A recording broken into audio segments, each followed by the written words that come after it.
ძვირფასო რადიოსმენელებო, ნებამომცი, წარმოვიდგინოთ ჩვენი დღევანდელი სტუმრები.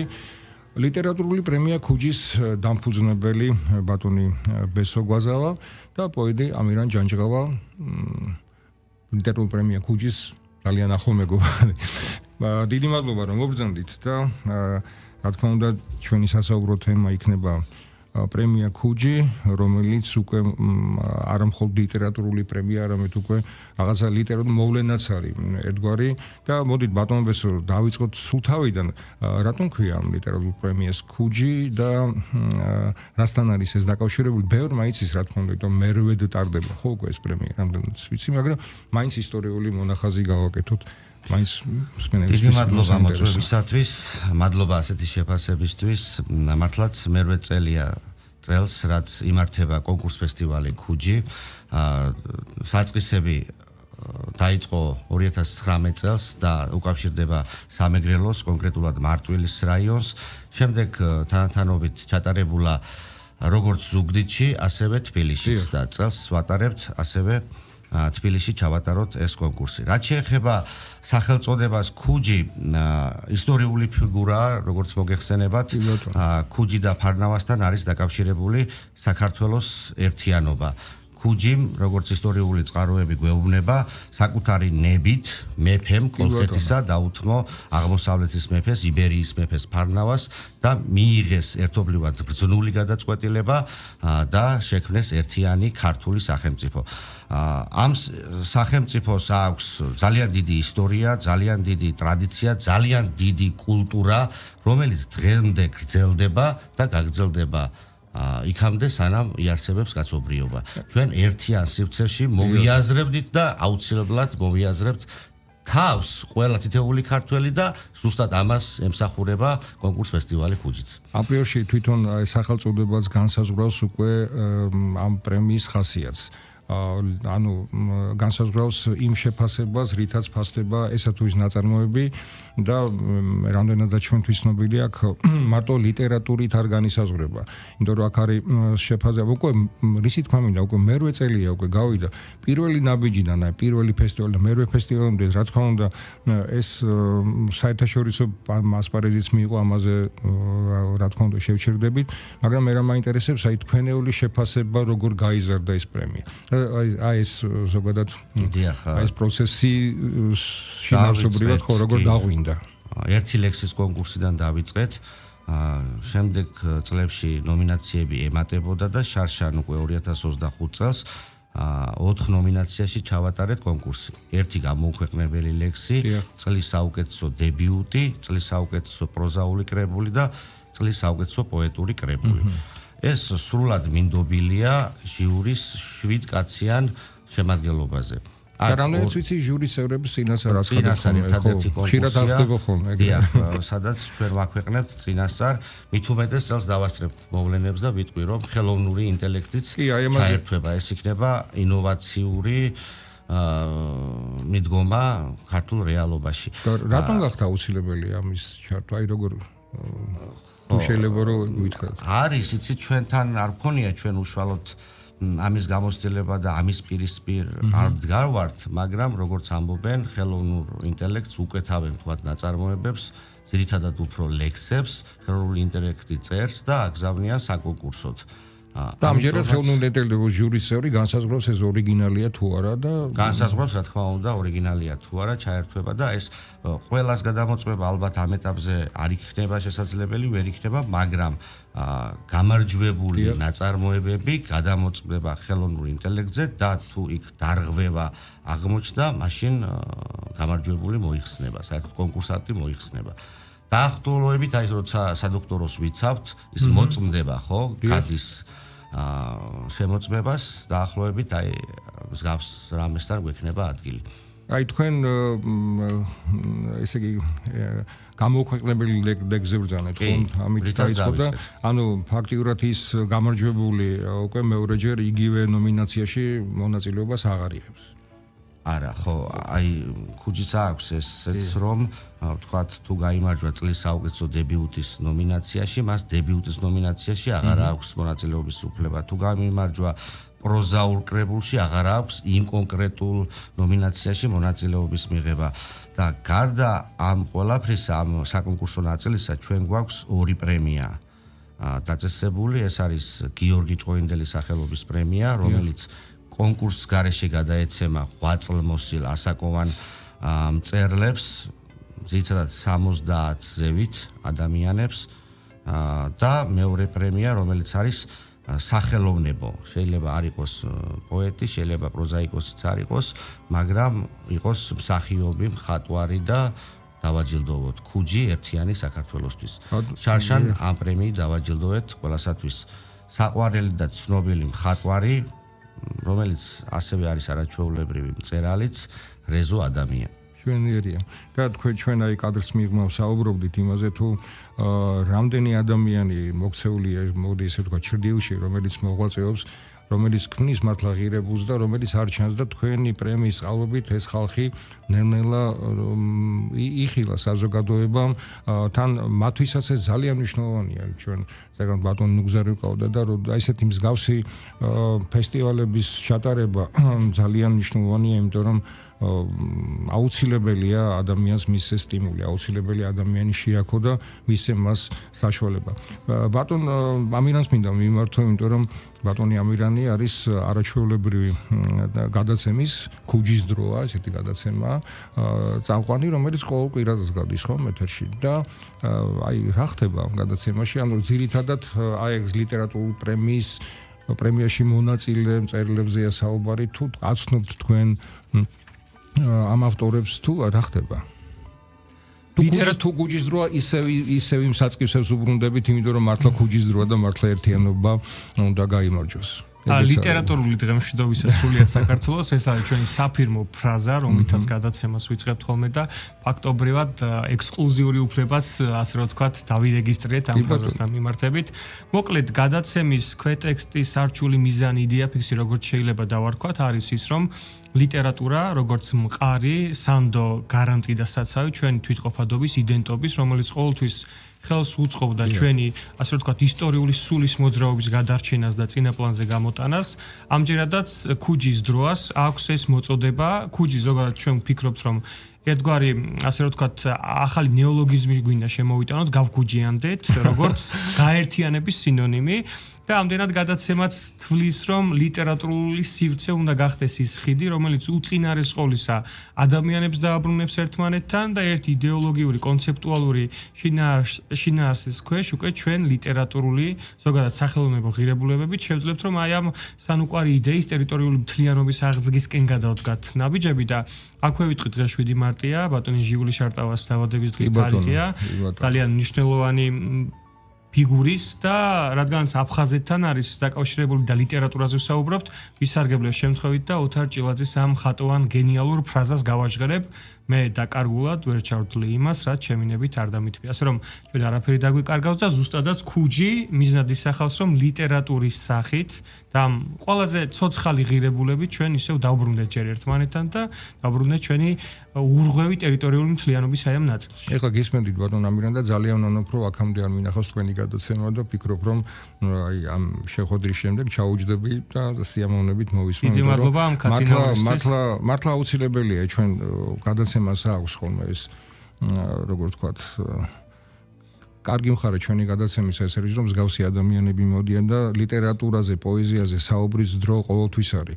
რა დროს პოეზია, რა დროს ფესტივალია, ეს უკვე სასაცილო ხშირად მეუბნებიან ხოლმე და მაგრამ ეს ესე რომ არ არის ეს თუნდაც თქვენი პრემია მეტყველებს, იმიტომ რომ თქვენ ზეგანაც ვახსენეთ ის ადამიანები, ახალგაზრდები თუ ასაკოვანი ხალხი, რომლებიც ქმნიან, მაგრამ გარდა იმისა თქვენ გაქვთ კიდევ სპეციალური პრიზები, ხო? რომ თქვენს აღნიშნეთ, ანუ იმ ადამიანებს თუნდაც აი ლერი ამ ალიმონაგზე საუბრობდით, როგორი მნიშვნელოვანია ამ ადამიანებთან კონტაქტი და ესენი ხვდებიან, რომ ისინი კიდე ახსოვთ. ეს ძალიან მნიშვნელოვანია, მე ესე ვფიქრობ. თქვენ საინტერესო რაღაც თქვით და ახლა გამახსენდა უცებ აკაკი წერეთლის სიტყვები.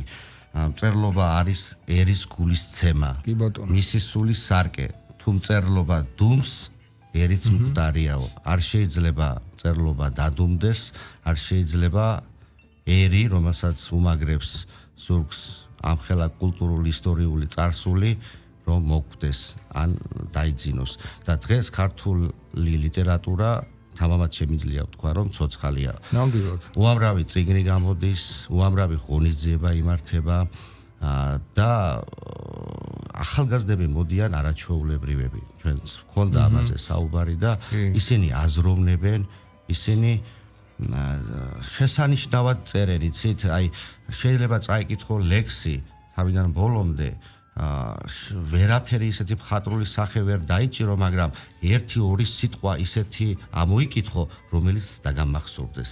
ეს ხომ განვითარების წინაპირობა არა და ადრე თუ გვიან შედეგს გამოიღებს. რადგანაც როსავდა გული გონიერი გამახსენდა, გული რომელიც ამას აღიქვამს და ეს არის ნამდვილი ნაწარმოების შინაარსი და ეს არის ნამდვილი ნაწარმოების ფასეულობა. და რატო ვახსენე ახალგაზრდები? ამ ახალგაზრდებს ხუჯის მეშვეობით უწყვეტი კავშირი აქვთ ასაკოვნებთან. თუნდაც იგივე ლერი ალიმონაკთან. შარშან მოზარდ მაყურებელთა თეატრში ჩატარდა ჩვენი დაჯილდოების ცერემონიალი. ერთ სივრცეში ისხდნენ ლერი ალიმონაკი, რეზო ადამია, რაულ ჩილაჩავა. ნუ ეს ხომ ჩვეულებრივ არ ხდება ყოველდღიურ ცხოვრებაში, არა? ვახტანგ ღლონტი, რომელიც დავაჯილდოვეთ შარშან აჭარიდან, არაჩვეულებრივი პოეტი.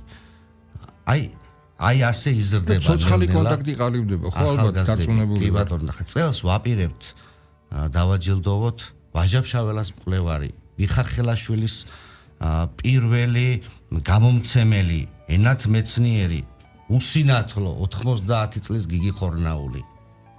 დევანდელ საქართველოს ბევრს ყოველ შემთხვევაში სამწუხაროდ არ ახსოვს. არადა ეს ის ადამიანია, რომელსაც კოლოსალური შრომა და 8 წელი მიუძღვის ქართული კულტურის წინაშე. აი კი ბატონო, მხოლოდ ამისთვის ღირს მართლა მსგავსი პრემიები ჩატარება, რომ აი ის ხაზი, რომელიც ლიტერატურულ ხაზზე მაქვს საუბარი, ცოცხალია და ძალიან მნიშვნელოვანია ცოცხალი კონტაქტი. ძალიან მნიშვნელოვანია პიროვნული კონტაქტი. მე დარწმუნებული ვარ, რომ ახალგაზრდებს სმენიათ თუნდაც იმ ჩამოთვლილ ადამიანების შესახებ, იმიტომ რომ ლიტერატურაში თუ ხარ და თუ რაღაცას აპირებ, ბუნებრივია ეს გვარი დასახელი შენთვის უცხო არ უნდა იყოს და წარმომიდგენია რა ბედნიერება, როდესაც ეს ადამიანი ცოცხალ შეხება აქვს და წარმომიდგენია რა უდიდესი ბედნიერება, როდესაც ეს ადამიანი დაგაკვალიანებს და რაღაცა მიმართულებას მოქცევს შენს ლექსს, შენს ნაწარმოებს. წლის ახალგაზრდა რომ ისინიც ფასდებიან. კი, და რომ ისინი მას აფასებენ. ძალიან ცოცხალი პროცესი. მე მინდა ახლა ცოტათი აღნიშნოთ კიდეც რომ უკვე ნელ-ნელა ეს თქვენი პრემია, ხო? პრემია ფესტივალი. პრემია ლიტერატურული ფესტივალი, კონკურსი იღებს უკვე საერთაშორისო მასშტაბით და აი ბატონ ამირანს ვიცი რომ უკვე ქონდა ამაზე ანუ ნაფიქრიც გაქვს და არა მხოლოდ ნაფიქრი. მოკლედ ამბავი არის ასეთი. ქუჯი არა მხოლოდ თქვენ რადგან ციხა პატარა რეპლიკას გავაკეთებ, ცოცხალ შეხვედრებზე ვისაუბრეთ. ლიტერატურული პრემია ფესტივალი ქუჯი კიდევ ერთხელ გვახსენებს, რომ ლიტერატურა არის დროის სივრცის მატერიის მიღმური, ანუ ყველგამყოფობს.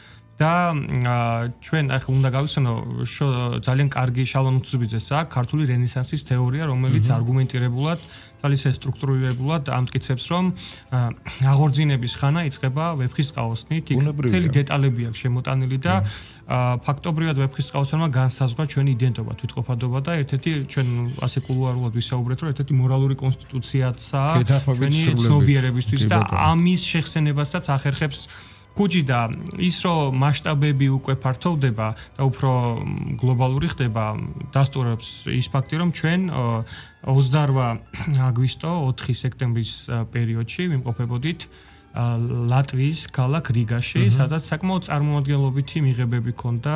ვესტუმრეთ ლიტერატურის მუზეუმს, ვიყავით მათი ეროვნული, ასე რომ ვთქვათ, სახალხო პოეტის ასპაზიას და რაინესის სახლ-მუზეუმში, რიგას რადიოში ქონდა მიწვევა, რაიმონ პაულსაც შევხვდით, ვისაუბრეთ ზოგადად ზუსტად ლიტერატურის იმ მასშტაბებზე და იმ ფაქტზე, რომ ყველაზე ესეთი კოსმიური ჰუმანისტური აქტი არის ხელოვნება, ლიტერატურა.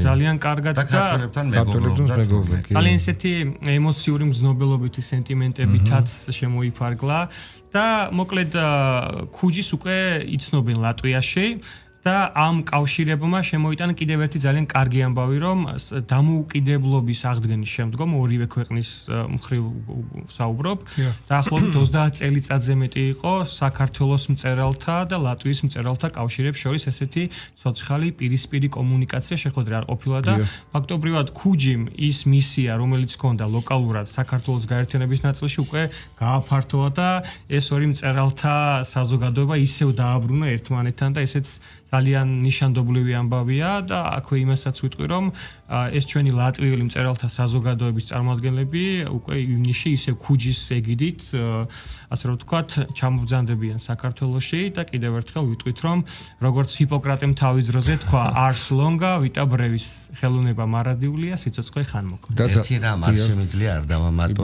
რადგანაც ლატვიაზე ჩამოვარდა საუბარი, 50 წელია ლატვიაში ცხოვრობს სათვისტომოს ხელმძღვანელია იმედი კოკაია, რომლის მიწვევითაც და შუამავლობითაც ვიმყოფებოდით. მწერალთა კავშირმა მერე დავყვატიჯა იქაურობა, მაგრამ აი არ დავიწყებას არ მიეცა მისი სიყვარული საქართველოსადმი, აი შესანიშნავად მეტყველებს ქართულად და ჩოხა ახალუხით გამოგვეცხადა ღონისძიებაზე და დაგვახვედრა ქართველები, ლატვიელები და არაჩვეულებრივი საღამო ჩატარდა. ძალიან მნიშვნელოვანია ბატონებეს ბატონ ამირან, რომ აი ყოველთვის მიხარია ხოლმე, რომ ვიგებ ასეთ ინფორმაციაზე, აი რეგიონების მომენტი. ანუ მარტვილიდან დავით ყველა თქვენი დაჯილდოება, ნოქალაქებში იყო ორჯერ ხო, რაღაც გრანდიოზული. ამასაც ძალიან დიდი მნიშვნელობა აქვს, რომ წეგანაც ვისაუბროთ კადგარე, ამოდომ მნიშვნელოვანია, რომ ყველა კუთხეში ხო ცენტრი, არ მხოლოდ თბილისით ხო არ განისაზღვრება, მხოლოდ არც ქუთაისით, აი მარტვილი მონაწილეობს, ნოქალაქები აი ეს ძალიან მნიშვნელოვანია, იმიტომ რომ უამრავი ნიჭიერი ადამიანი თუნდაც სოფლებში, დაბებში არიან არ ქვეყნდებიან და მსგავსი ფესტივალი მათთვის არის დიდი ასპარეზი. არა მარტო ერთიდან ორი ლოკაციით შემოიფარგლება, მეორე დღეს ჩვენ განხილვები გვაქვს, წიგნის განხილვები, თქვათ ყოფილვართ წალენჯიხაში გასვლით, ყოფილვართ აქეთ შარშან ვიყავით სიღნაღში, თქვათ საომავლოდ ვაპირებთ, აჭარაშიც ჩავატაროთ ეს დაჯილდოების ცერემონიალი, ასევე სამცხე-ჯავახეთში, რუსთველის ქალაქში და ეს გეოგრაფია კიდევ გაფართოვდება. წელს ჩვენ დავარეგისტრირეთ, ოფიციალურად ადრე იყო დარეგისტრირებული როგორც ლიტერატურული ფესტივალი ქუჯი.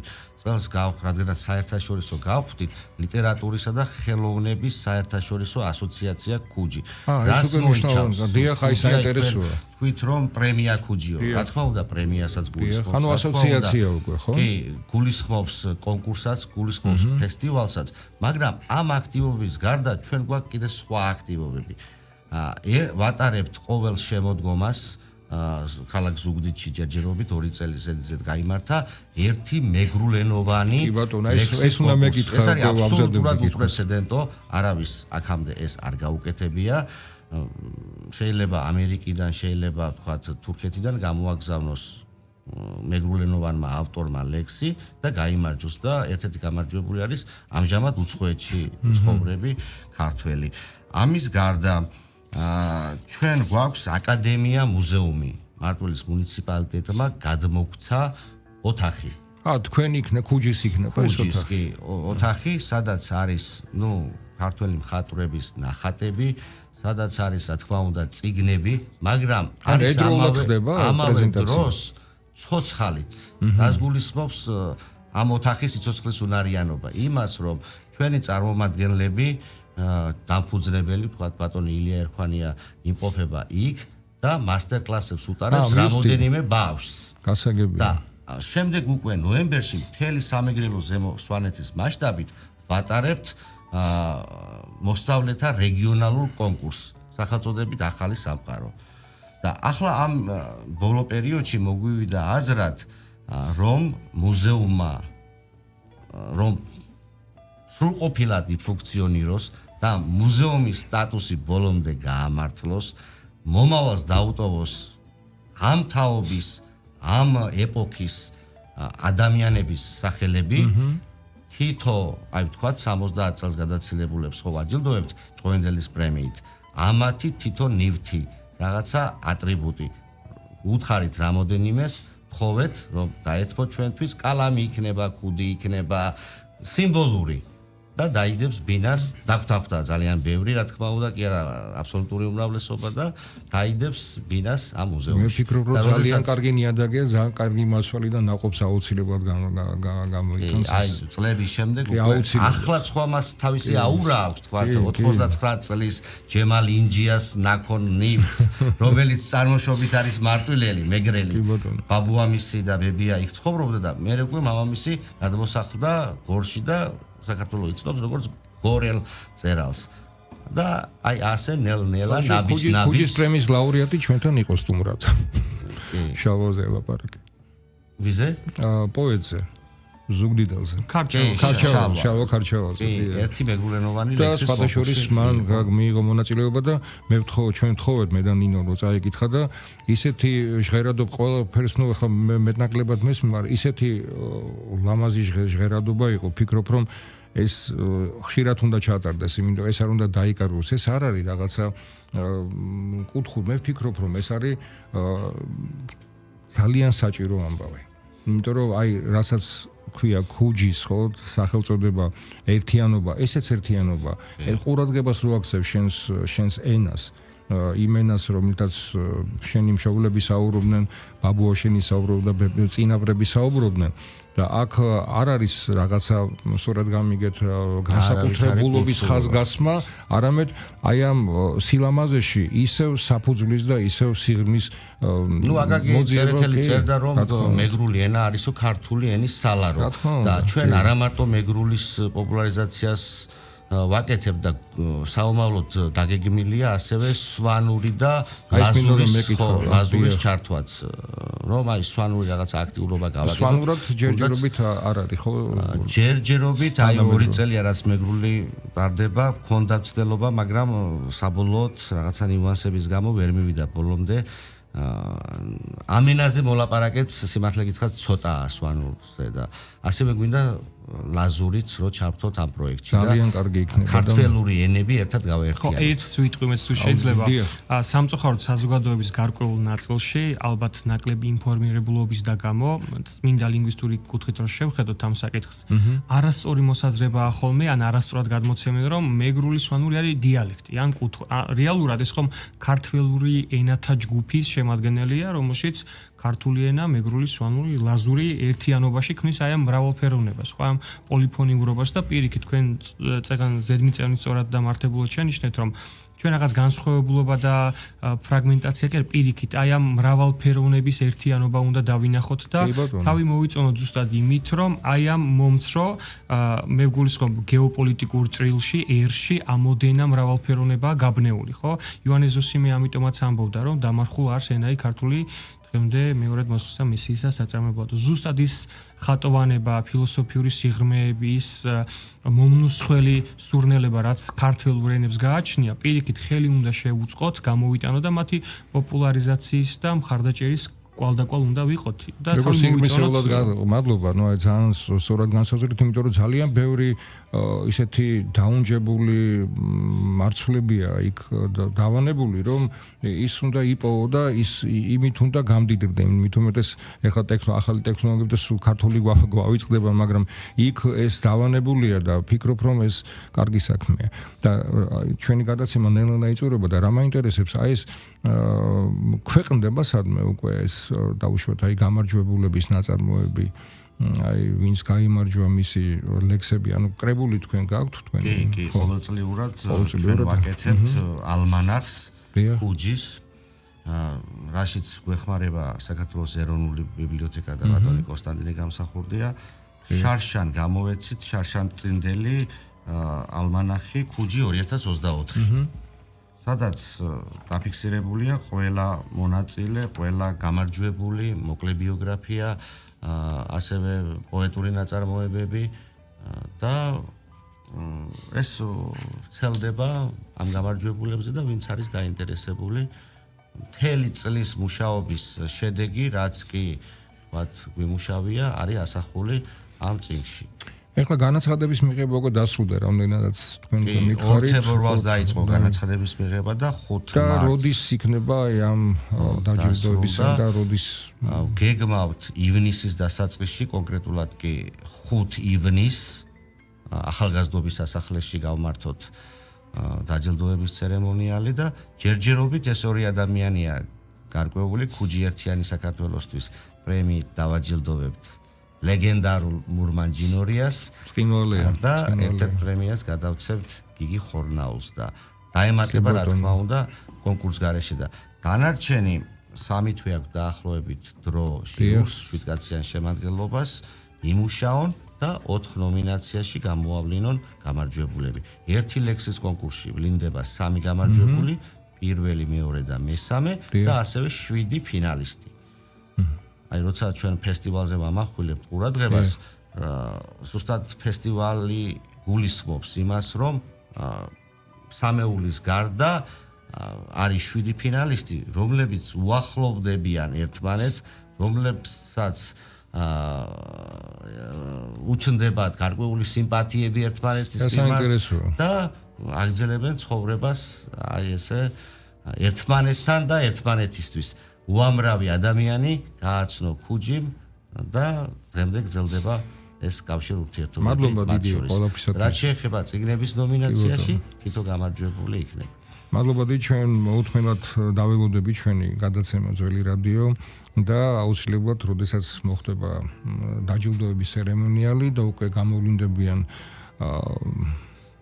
ლაურეატები და გამარჯვებულები, თქვენ გვეწვევით და ამაზე უკვე ცალკე ვისაუბრებთ და დარწმუნებული კიდევ ბევრი სიურპრიზი იქნება თქვენის მხრიდან. ურმესი მადლობა ბრძანებისთვის. კიდევ ერთხელ შევახსენებ ჩვენს რადიო მსმენელს, რომ ჩვენი სტუმრები გახლდნენ ლიტერატურული პრემია ქუჯის დამფუძნებელი ბატონი ბესო გვაზელა და პოეტი ამირან ჯანჯღავა ქუჯის დროას შესანიშნავი წამყვანი. მადლობა დიდი. მადლობა თქვენ.